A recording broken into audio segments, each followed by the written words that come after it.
우리는 오늘 마가 본문 말씀을 보고 있습니다. 마가복음은 크게 세 부분으로 구성되어 있는데 1장부터 8장까지의 첫 부분은 예수님이 갈릴리에서 주로 활동을 하시는 이야기가 나옵니다. 그리고 8장부터 10장까지의 두 번째 부분은 갈릴리에서 밑에 지방으로 예루살렘으로 내려오는 예수님과 제자들의 여행기에 대한 이야기가 나옵니다. 그리고 마지막 11장부터 끝장인 16장까지는 예수님이 예루살렘에서 마지막 일주일을 보내시는 이야기가 나옵니다. 오늘 본문은 가운데 부분, 중간 부분입니다. 8장에서 10장까지의 내용, 즉 갈릴리에서 예루살렘까지 내려오는 여행의 과정, 그 중에 하나의 이야기입니다. 지도를 보시면 예수님이 그 중간의 과정 속에 총 4군데, 다섯 여섯 군데를 돌지만 우리가 쉽게 이해하기 위해서 4군데를 한번 집어봤을 때 4군데를 어떻게 도시느냐. 첫 번째, 벳세다라는 곳으로 가셔서 맹인의 눈을 떠줍니다. 앞을 보지 못하는 사람의 눈을 떠주는 것이 첫 번째 이야기고, 두 번째는 어디로 가셔요? 빌립보 가이사랴에 가셔서 베드로의 신앙 고백, 주는 그리스도시요 살아계신 하나님의 아들입니다, 이런 고백을 이제 예수님이 들으시죠. 세 번째는 이제 베레아라는 지방에 가셨다가, 그리고 오늘 우리가 읽은 본문은 예루살렘 이제 코앞까지 왔어요. 그 동네 이름이 어디예요? 여리고라는 동네입니다. 그 동네에서 맹인의 눈을 떠주시는 이야기가 오늘 본문의 내용이라는 것입니다. 흥미로운 지점은 마가복음의 이 두 번째 단락, 8장부터 10장까지의 이 두 번째 단락에서 첫 시작을 8장에 맹인의 눈을 떠주는 것으로 시작을 했는데, 이제 마지막 부분, 이 두 번째 파트의 마지막 부분인 10장에도 맹인의 눈을 떠주는 것으로 마무리를 하고 있다라는 겁니다. 이러한 이 기법을 문학 구조로 수미상관 혹은 인클루지오 기법이라고 얘기를 합니다. 처음과 끝이 딱 맞아서 감싸고 있다라는 의미이지요. 그러면 어떻게 첫 부분이 이루어져 있는지 8장의 맹인의 이야기를 한번 읽어 보시죠. 시작. 벳세다에 이르러 사람들이 맹인 한 사람을 데리고 예수께 나와 손 대시기를 구하거늘 예수께서 맹인의 손을 붙잡으시고 마을 밖으로 데리고 나가사 눈에 침을 뱉으시며 그에게 안수하시고 무엇이 보이느냐 물으시니 쳐다보며 이르되 사람들이 보이나이다. 나무 같은 것들이 걸어가는 것을 보나이다 하거늘. 아멘. 이 부분이 8장의 처음, 여행기의 8장의 처음 부분에 이런 맹인의 눈을 뜨는 장면이 나온다는 것입니다. 그러면 두 번째 맹인인 이 10장에는 어떠한 모습으로 눈을 뜨게 되는지 한번 46절, 47절을 같이 한번 읽어보도록 하겠습니다. 따란 시작. 그들이 여리고에 이르렀더니 예수께서 제자들과 허다한 무리와 함께 여리고에서 나가실 때에 디메오의 아들인 맹인 거지 바디메오가 길가에 앉았다가 나사렛 예수시란 말을 듣고 소리질러 이르되 다윗의 자손 예수여 나를 불쌍히 여기소서 하거늘. 아멘. 예수님의 갈릴리에서 예루살렘까지의 여행기의 처음과 끝, 어떤 사건이 있었다고요? 맹인의 눈 뜨는 사건이 있었다는 것입니다. 처음의 시작도 이렇게 시각장애인이 눈을 뜨고 마지막 부분도 이렇게 시각장애인이 눈을 뜨는 광경으로 끝이 난다는 거예요. 과연 이렇게 문학 구조를 한 것이 어떤 의미가 있을까요? 이 부분이 우리에게 오늘 주시는 메시지는 무엇일까요? 이 의미는 예수님의 제자들의 영적 상태를 나타내는 상징입니다. 더 나아가서 예수님을 따르고자 하는 우리들, 제자로 살고자 하는 우리들의 영적 상태에 대한 변화 과정을 나타내는 상징이라고 볼 수 있습니다. 첫 번째 맹인, 8절의 베세다 맹인은 예수님이 눈을 떠 주셨지만 뚜렷하게 보지 못하고 희미하게 보고 있습니다. 쳐다보며 이르되 사람들이 보이나이다. 나무 같은 것들이 걸어가는 것을 보나이다 정도입니다.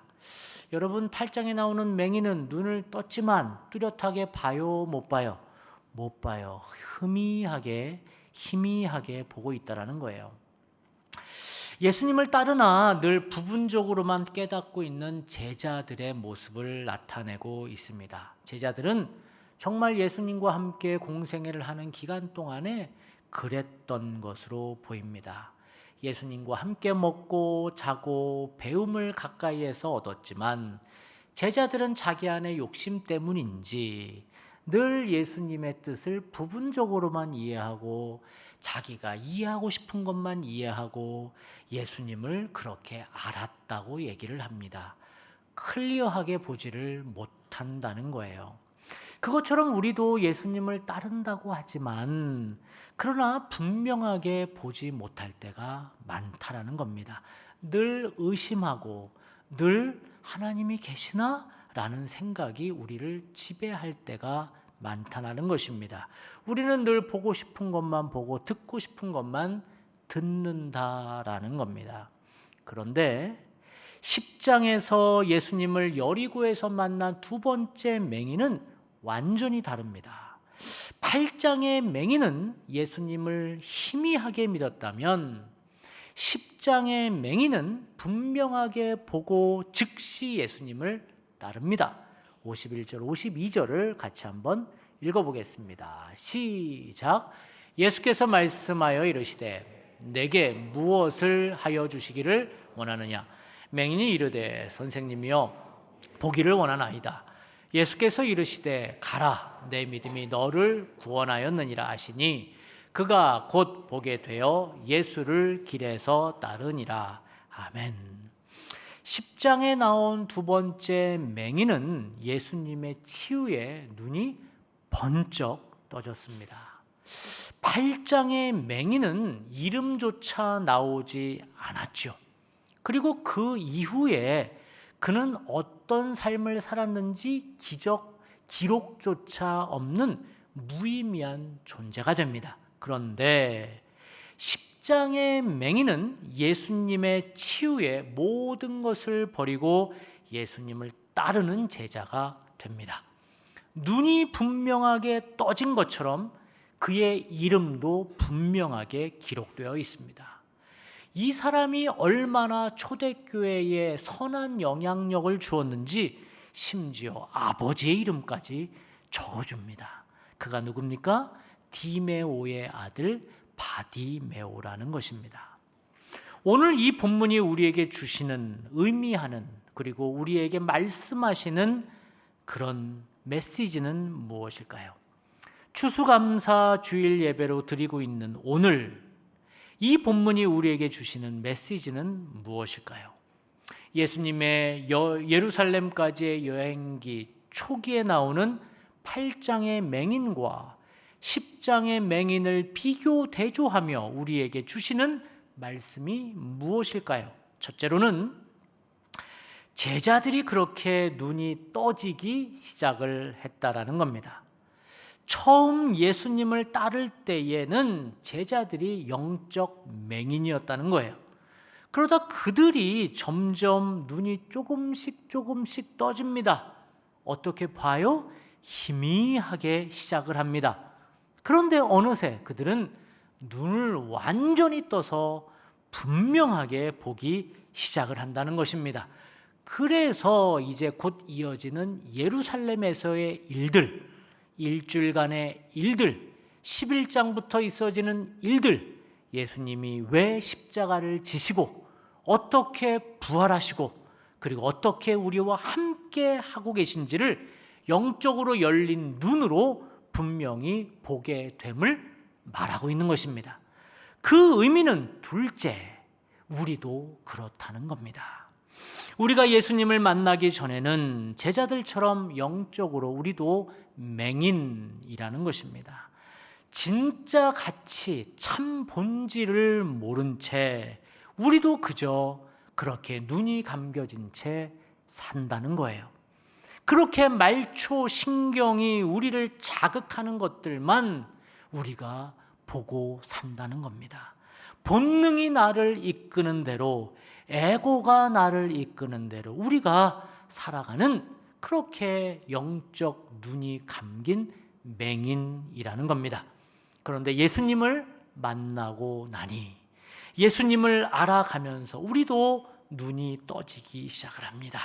처음에는 어떻게 보여요? 희미하게 보입니다. 그러나 이내 십장의 맹인처럼 우리도 완전히 열린 눈으로 세상을 보고 십자가의 은혜를 보고 예수님의 사랑을 보게 된다는 것입니다.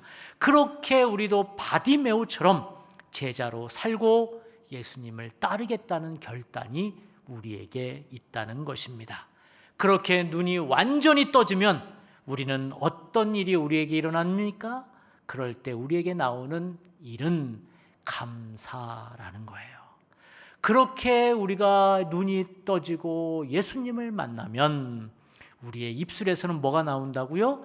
감사가 나온다는 겁니다. 그런데 우리가 하나님을 아직 제대로 만나지 못했다는 증거는 아직 감사가 없고 불평과 비교가 아직 우리에게 입술에 더 많이 있다면 우리는 아직 눈이 떠지지 않은 상태라는 겁니다. 그런데 예수님을 정확히 만나고 나면 이제는 우리 가정 주신 것도 감사, 내 학교 주신 것도 감사, 내 직장 주신 것도 감사, 내 옆에 있는 좋은 짝꿍 주신 것도 감사, 심지어 일어나서 내가 눈을 뜨게 하신 것도 감사임을 우리는 고백한다는 것입니다. 감사는 이렇게 영적 눈을 뜬 사람만이 하는 신앙 고백이라는 것입니다. 여기 아우구스티누스의 고백, 감사의 고백이 있습니다. 그는 젊은 시절 영적으로 눈이 깜깜하게 보이지 않았을 때는 음행과 사교에 빠져서 허랑방탕하게 그는 살았습니다. 그런데 어머니 모니카의 기도로 그는 하나님을 알게 되고 드디어 영적 맹인이었던 그는 눈을 뜨게 됩니다. 그러면서 그는 이런 유명한 기도문을 하나님 앞에 올리게 되는데 제가 한번 읽어 드리지요. 다 늦어 당신을 사랑하게 되었습니다. 아주 오래시고 아주 새로우신 아름다운 분이요. 다 늦어 당신을 사랑하게 되었습니다. 맙소사, 당신이 내 안에 계셨건만 나는 바깥에 머물며 거기서 당신을 찾아 헤맸고 그럴듯해 보이는 것들로 다름질하여 갔지만 나는 흉측해졌습니다. 당신이 부르시고 외치시며 내 막힌 귀를 뚫으셨습니다. 당신이 너울거리시고 반짝이시며 내 먼 눈을 떠주셨습니다. 당신을 맛보니 내가 주리고 목이 탑니다. 당신이 나를 토닥거리시니 내가 당신의 평화를 애타게 구합니다. 아멘. 오늘 우리는 추수감사절로 예배를 드리고 있습니다. 추수감사절을 맞이해서 우리는 성례전, 우리는 세례 입교식과 그리고 성찬식을 거행합니다. 이곳에 참여하는 모든 분들에게, 특별히 오늘 입교자 한 분이 계신데 입교자뿐만 아니라 성찬에 참여하는 모든 분들이 영적인 눈이 떠지시는 그러한 시간이 되시기를 축복합니다. 그래서 하나님께서 주시는 그 영적인 맛을 보고 하나님과 함께 동행하시는 감사의 삶을 살아가시는 여러분 되시기를 주님의 이름으로 축복합니다.